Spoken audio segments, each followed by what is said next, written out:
ओठा लाली बोलावे तोहके चूड़ी रोवेला।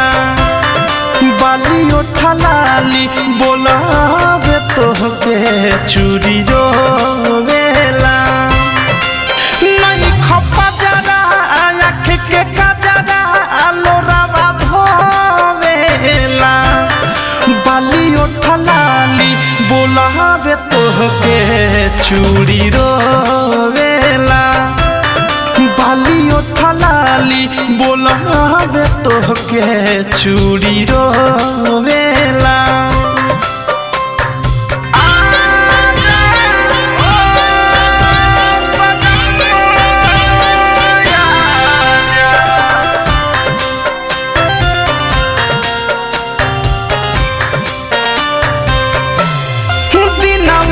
कहते रात न कटता छपला में हाथी हाथ न सटता कि अंगूरी से बिछिया हमरा हटता कि पायल पिया पिया रटता कि पायल पिया पिया रटता।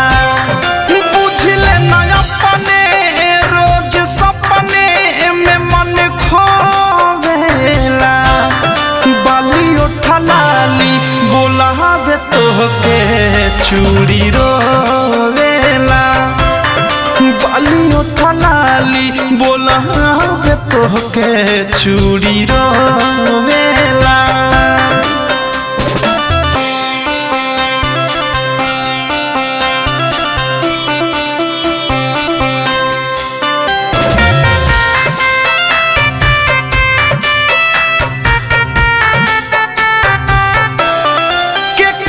से कहीं कितना हुक बाहो हमारा तो खाली रौरे भूख बाहो कि कपट करे जा धूप धूप बाहो कि दिलवा में बहसल रौरे लूक बाहो कि दिलवा में बहसल रौरे लूक बाहो।